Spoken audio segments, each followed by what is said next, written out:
Morning. Can I ask you both to introduce yourself, please, ladies? So good morning, my name's Jo Hopkins. I'm the Programme Director for Adverse Childhood Experiences, Criminal Justice and Violence Prevention in Public Health Wales. And as part of that, I'm Director of the ACE Hub Wales. Thanks, Jo. Nat, morning. Hi everybody, morning. I'm Natalie Blakeborough. I'm the Deputy Leader of ACE Hub Wales in Public Health Wales.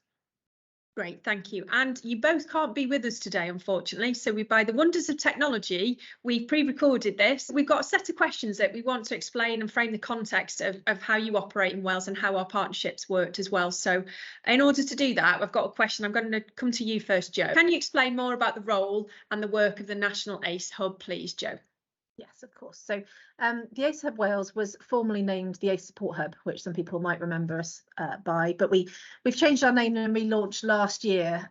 So we are a group of people who have come together from lots of different organisations. So we've got people working with us from third sector background, from government background, from lots of different experience to help us to really understand what ACEs are in Wales and how we can be more trauma informed in practice. So one of the things that's key to remember here is that the ACE Hub was put together originally as a collaboration of a number of different organisations. So there were people around the table that decided back in 2017 that we needed something that brought together all the emerging work and understanding around adverse childhood experiences and tried to provide a consistent narrative around what they are, what works, and how do we work together in collaboration with partners and people across Wales to look at how we prevent adverse childhood experiences from happening in the first place, how we mitigate the impact of them when it's a negative impact, and how we support people who've experienced it through the life course. It's funded by the Welsh Government and has been now for a number of years, which has been really brilliant. But actually that funding has been predicated on the really fantastic partnerships we have, like with yourselves, which really bring to life the work that we're doing and what a positive impact it can have across all of us. So I've been here for 3 years, Nat's been here for a little bit less, but we have a really fantastic team of people now, as I said, from across sectors and different experiences and a very diverse set of ideas and skills, which we work with a number of organisations and partners across Wales to develop our work. Thanks, Jo. That was a brilliant introduction. That's really appreciated. Thank you. And Nat, I'm going to come to you now with another question. And the question for you is, what does it mean to be TrACE informed for organisations and communities? Okay, so in terms of being TrACE informed, so we work with our TrACE toolkit, which is an organisational toolkit that really recognises the role that the whole organisation can play in terms of embedding a trauma and ACE-aware organisation and practice at the heart of it. It's definitely about the how things are done rather than kind of what is set in stone, and what we found with working with a range of organisations to test and continue to work with the TrACE toolkit is that collaborative leadership of this approach within an organisation is vital. So that means including both staff, volunteers, but also service beneficiaries, and making sure that power is equally distributed in decision making as an example, but hearing from everybody who experiences an organisation and how policies and procedures, as an example, affect them when it comes to understanding trauma and the impact of it is really, really vital. And one key thing that we constantly try to address with the work that we do around TrACE is that this is more than training. So to be a trauma and ACE informed organisation, this is more than training and awareness raising is absolutely paramount, and it's one of the priorities within any organisation to make sure the staff and service beneficiaries and board members, etc., have the understanding why this is such an important part of an organisation.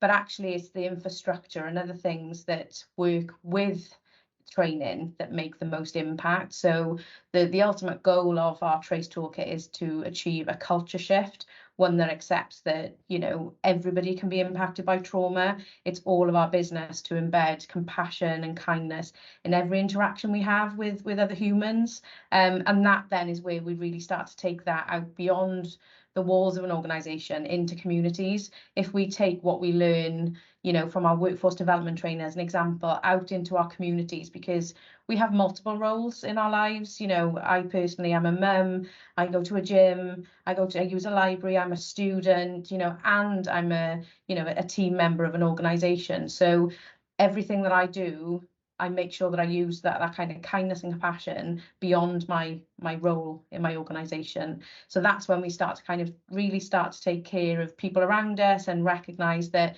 none of us are susceptible to impacts of trauma, and anything can happen to us at any part of our lives. And we know that how somebody responds to that can make all the difference, not just to that day, but actually our recovery from the trauma impact. So it really is, in terms of our TrACE toolkit for organisations, it's a reflective process, one that requires commitment from leadership and the governance structures and that kind of buy-in to understanding the why. Why are we doing this? And because it's never really a journey that's done, is what, you know, sometimes overwhelms people.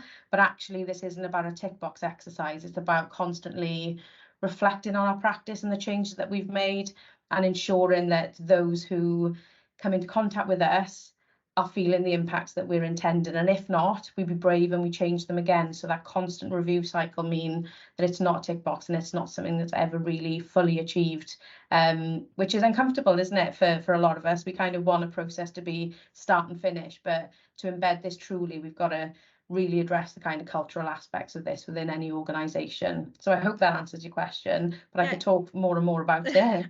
It does, because that's what the community practice is about. It's connecting people on that journey and constantly balancing and checking what we do, and kindness, compassion being at the heart.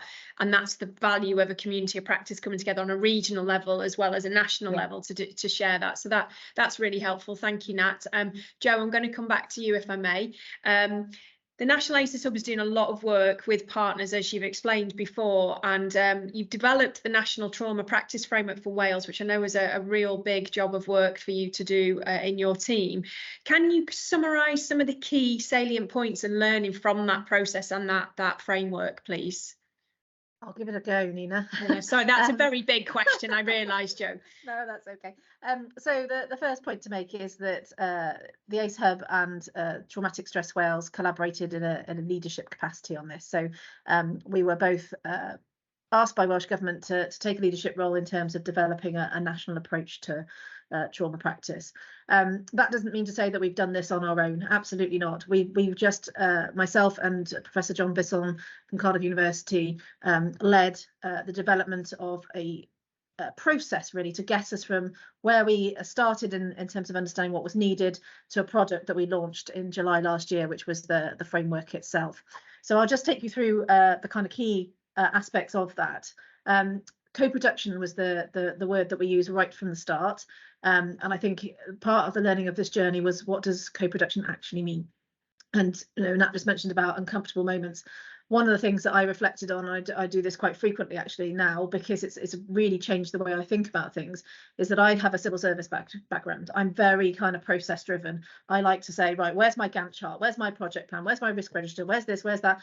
This is the way we're going to do it. This is what I'm comfortable with. And actually a co-production process for something that is an all society product is very, very different to that, and you have to restrain yourself almost from finding the solutions that you think are the right things. And the one thing I learned particularly was the use of language in the document, and trying to get away from this superiority that we have when we write these sorts of things, and saying it's happening to other people. No, it's not. This is about all of us. This is about an inclusive language. This is about reminding ourselves that it's we, it's us, it's with, it's, that it's not to or you people over there. And that was a really, really important point for me. So it's not just about saying we're doing this in co-production, but it was actually living and understanding what co-production means, and going through those difficult conversations where we all had to go, actually, I need to take a step back